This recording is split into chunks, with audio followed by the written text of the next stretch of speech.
Hi, welcome to my channel. This video is a continuation of a series of videos I'm doing on the Arduino Uno. I think I said this in the last video, but this is starting to get interesting.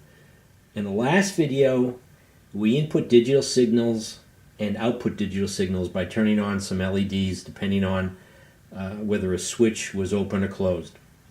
But the real world is analog in nature, so we're constantly converting analog to digital, manipulating that digital information with a program, and then possibly converting back to analog if we're actuating or controlling something in the real world, whether we're turning a motor on or whether we're turning valves on and off.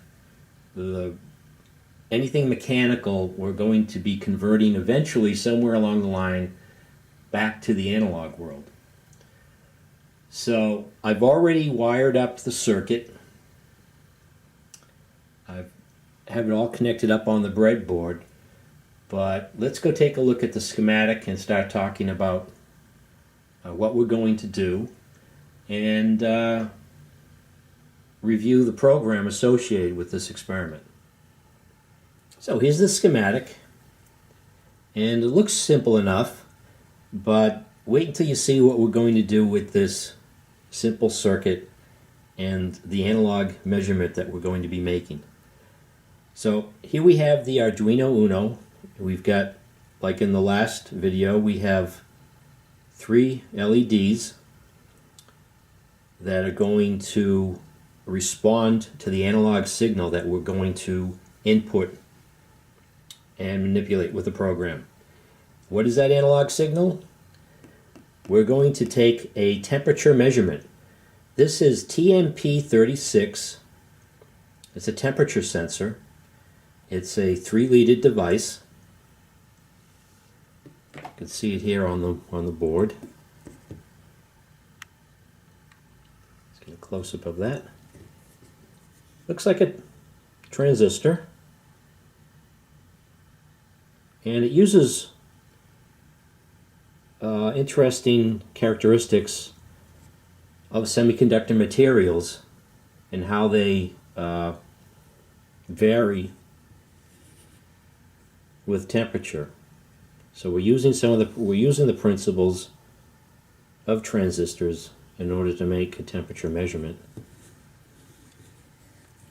And here are the analog inputs that you have with the Arduino Uno.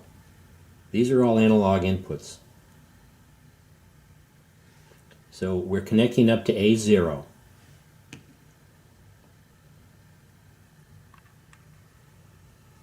One quick note, you get one temperature sensor in the kit. It's not to be confused with, I thought maybe that these were the temperature sensors. These are PNP transistors, BC547. So those get used later on. So here's the plan. We're going to measure the temperature, and as the temperature increases, we're going to zero this out at an ambient temperature, ambient room temperature. And then as the temperature increases, say from body heat, we want these LEDs to respond by turning on and giving us an indication that the temperature is rising. So now, let's go take a look and run through the program that hopefully is going to help us do this. One other thing, another interesting aspect with this experiment is we're going to open up a serial port with the Arduino, and we're going to see the information real time on a aspect of the Auduino IDE called Serial Monitor. We'll open that up and we'll be able to see, it'll print out real time on the screen the temperature. So that's another interesting part of this experiment. So let's get started. Instead of doing a screen capture, I went ahead and retyped the code, and it helped reinforce what each line of code is doing for me. So I think it gives me a little bit better control over the text size. I'm not too familiar with Camtasia yet, so this here is not going to be blurry. It's a lot larger size text. So we'll try this out.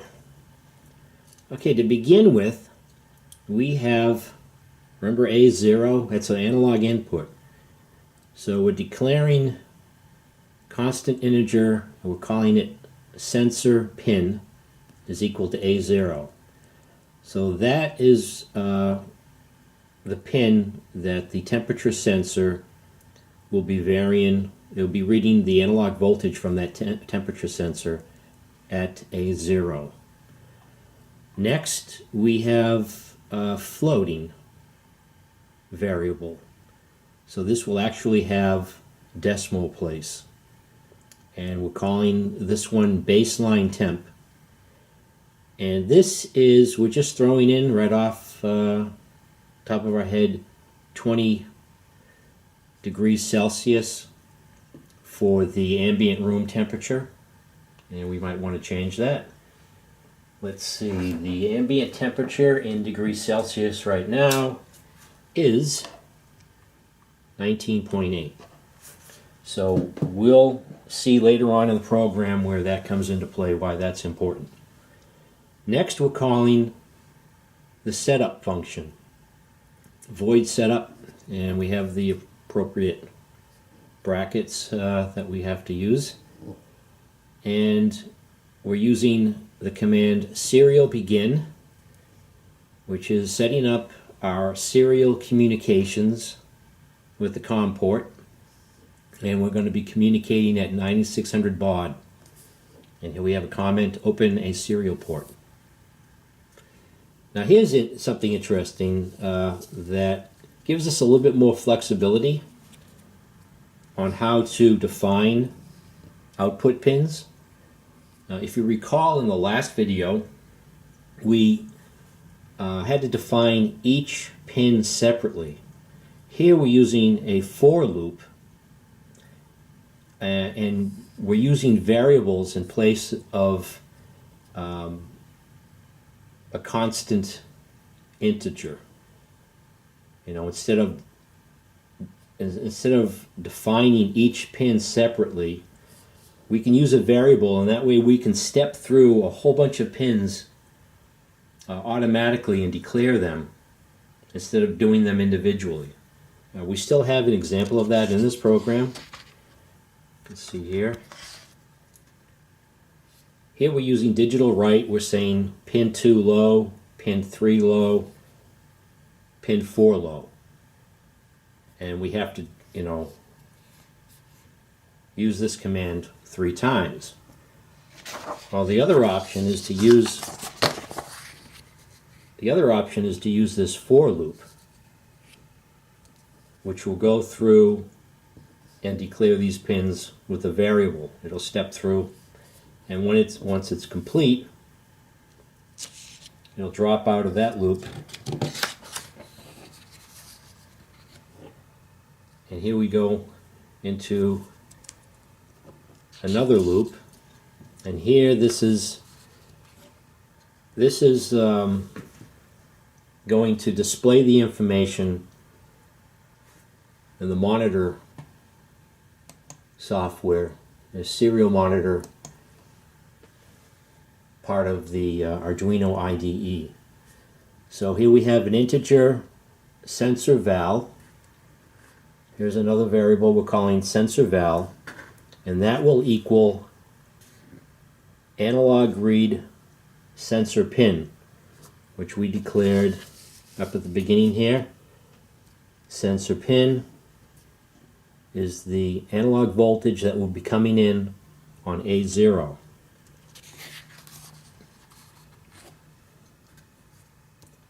Here we have a serial print statement, and this will print what's in between these quotation marks.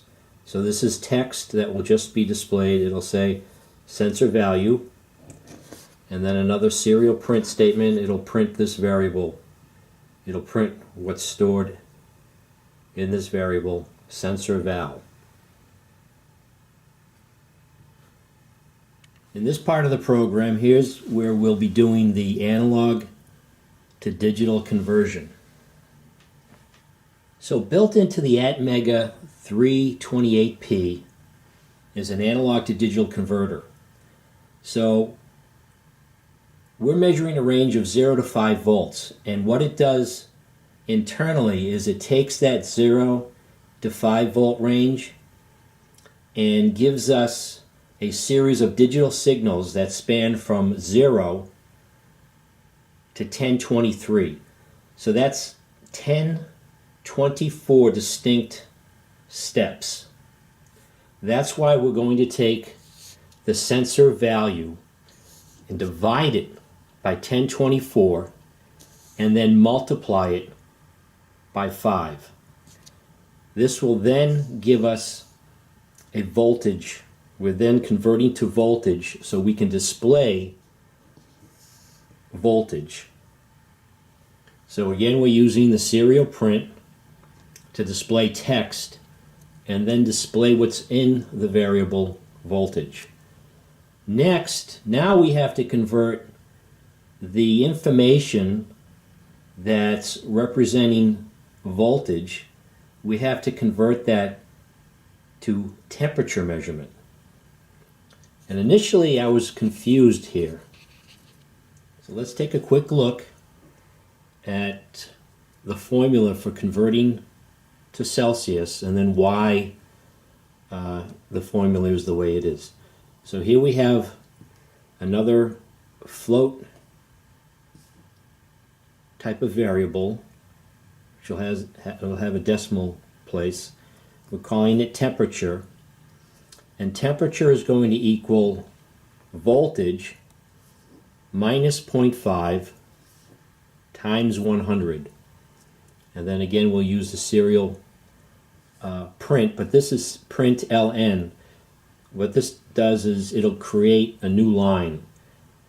So once it does this, it goes to a new line. So it just makes the information easier to read. So serial print ln temperature.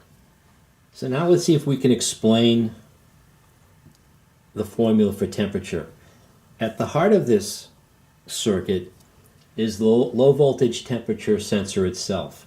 And we really have to look at the data sheet for this to figure out why this formula gives us the temperature in Celsius. So here's the data sheet, 20 pages. Everything you'd possibly want to know about the low voltage temperature sensor TMP 35, 36, and 37. It has the packages that they come in, all the specifications for voltage, current, example circuits, temperature ranges, the limitations, everything you'd possibly want to know. Everything an engineer would want to know.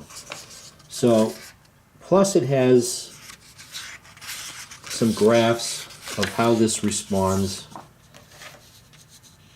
And we have temperature. This is the important graph right here.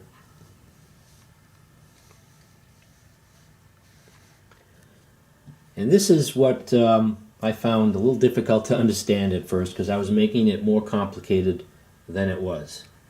So I was overthinking it. At first I thought it had something to do with the formulas for converting between Fahrenheit and Celsius. And that's one of the good things about doing these experiments is it gets you thinking, I guess. So if you recall, the Celsius range goes from 0 to 100. And Fahrenheit scale goes from 32, which is the freezing point of water, to 212, the boiling point of water.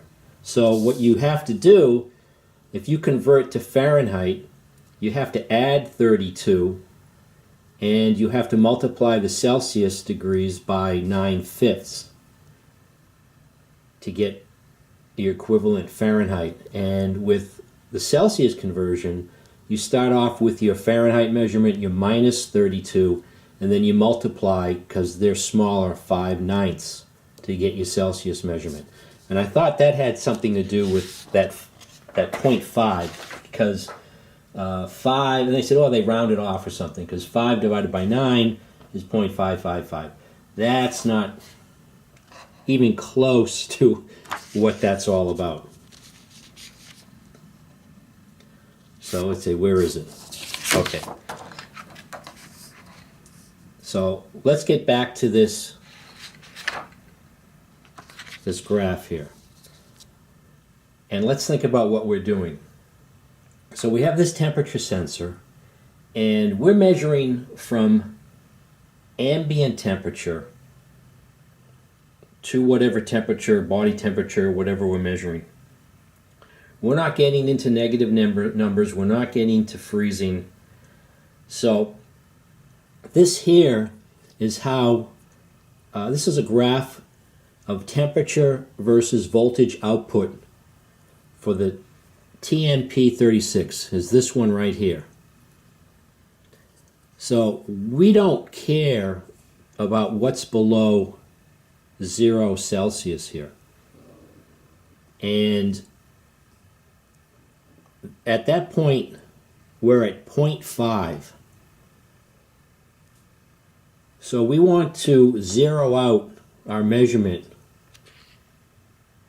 We have to account for the 0.5 that we're going to start at, because we're going to care about 0 to 0 degrees Celsius to, we're not, if we wanted to get into negative numbers, well then the program is, we're going to start having to add even more code, because we have to deal with negative numbers. How we're going to deal with negative numbers. And our LEDs are only going to step up as the voltage and the temperature increase. They're going to increment. We're going to turn them on to give us a sense of temperature increase. You know, we're not actually going to have a physical measurement, except, of course, the serial port communication will actually see the physical data. So that's why we have this 0.5 that we're subtracting. The 100, I think I'm a little fuzzy on, because what we're doing is we're at millivolts, and this is getting us to voltage by multiplying by 100, but I thought we'd have to multiply by 1,000. So if anyone can leave a comment as to why that is, clarify that. I have a sense that's why we're doing that, but I thought that if we're at 10 to the minus 3, in order to get voltage, we'd have to multiply by 1,000. But this is what's giving us, converting to temperature. So that's why we have the 0.5 there. So hopefully that's, you know, giving you a little bit of insight as to why that's the case. I'm not completely explaining why we have multiplied by 100. I know that's, we're converting to voltage.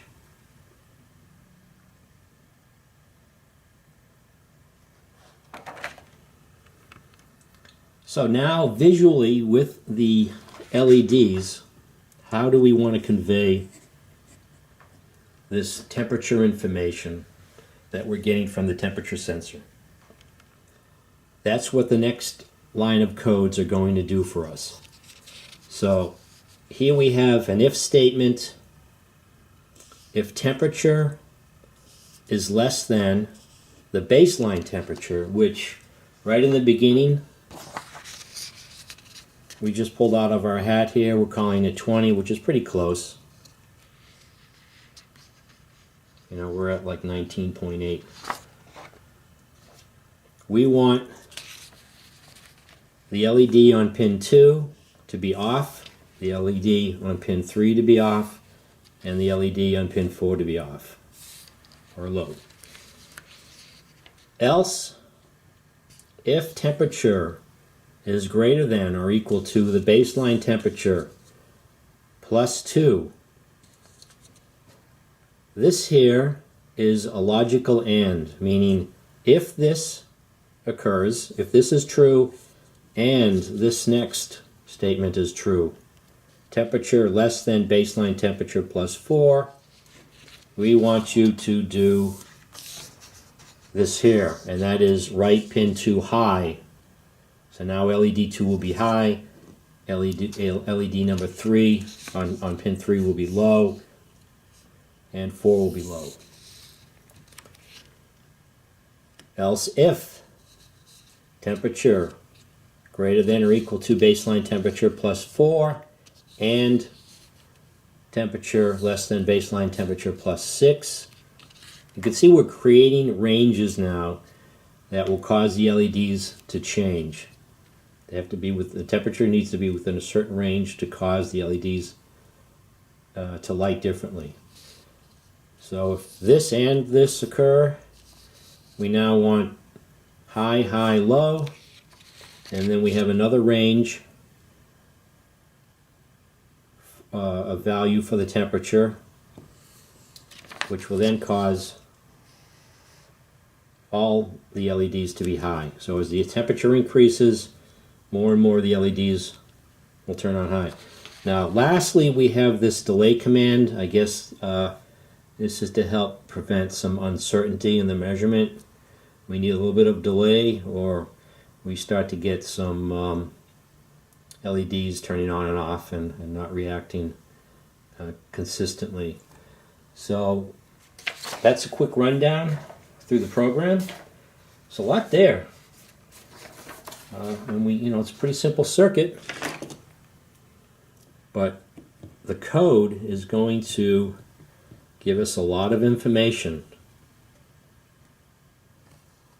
Gives us the flexibility to manipulate that information and display it. We could have it doing other things. The temperature, say if the temperature gets over a certain range, we wanted a fan to go on. Well, then we could start adding a circuit that actuates a motor and starts a fan. So let's hook this up and open up that serial monitor program, and let's see this working. So hook this up.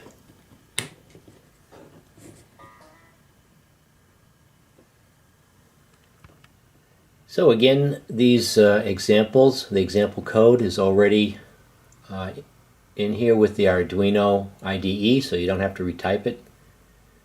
So we go to Files, Examples, and here we have the Arduino Starter Kit and Chapter 3. And here's the code. So let's upload this sketch. I don't know why that LED is on. Might have to do with the previous program. So let's upload the sketch. Get some blinking there. Receive and transmit. And all the LEDs are off. I guess that's good. So if I put my finger on the temperature sensor, it should increase the temperature and start to turn on these LEDs. As soon as this gets above ambient temperature. Okay, I was a little concerned there for a minute. It wasn't working. I unplugged it, went through the wiring, and didn't find anything wrong, and just reloaded the program, and now it's working. So the one LED there is on, so I might have to just play with the baseline temperature there for a minute. It's measuring 20.2 degrees Celsius here, ambient room temperature, and these temperature sensors, as they come out of manufacturing, they all have little variations. They're not all exactly the same. In the ideal world they would be, but they're not, so you have to do some calibration. So I might experiment there with changing the baseline temperature. But you can see here, as I warm up this sensor, the LEDs start to light up progressively. You can see there, the next one. I don't know how how long it's going to take to get to the final LED there to light up. So we don't seem to be getting to the voltage that will turn on that final LED. So let's change the base voltage, baseline voltage. Okay, so I increased the baseline to 21 degrees Celsius, and that helps to start with no LEDs on whatsoever. Let's see what happens now when I touch this. First one goes on, second one, see if we have enough room there, and finally, okay. So you can see here, there's a practical real-world solution there where it has to do with calibrating. Now we have some variables associated with this sensor, and we need to calibrate it so it falls within the range that we've written into the program to get all the LEDs to light.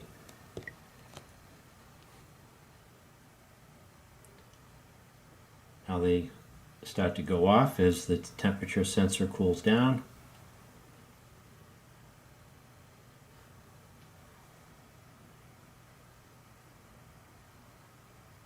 And the last one's taking its time.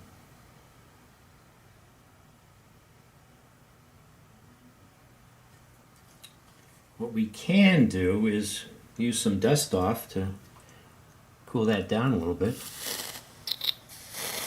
There we go. And it goes out. So we're right on the edge there of room temperature and how we have the program set up to activate that first LED. Let's go take a look at the monitor program real quick. So if we look under Tools, here we have the monitor program here. You can see there. Got automatic scrolling. Must be a way to set up some delays so that we're not reading as quickly as it's reading right now. Let's see if we can look at the temperature there with the associated voltages.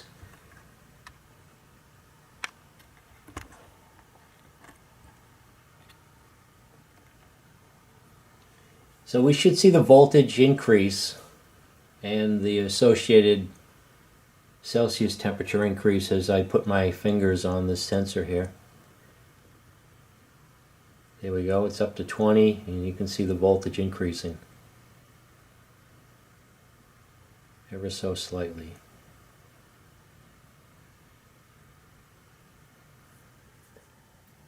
So that's it for this video. I hope you found this experiment interesting, and what we did is hooked up a temperature sensor to the analog inputs on the Arduino board, which gets converted on the chip on the ATmeg 328P.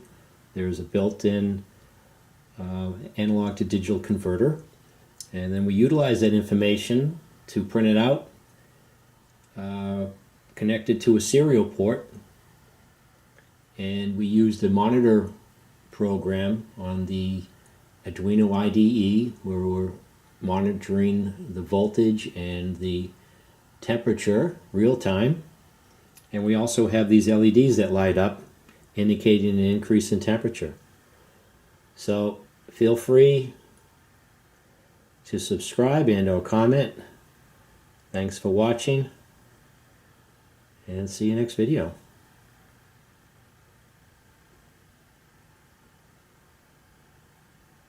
Boy, I must be cold-blooded.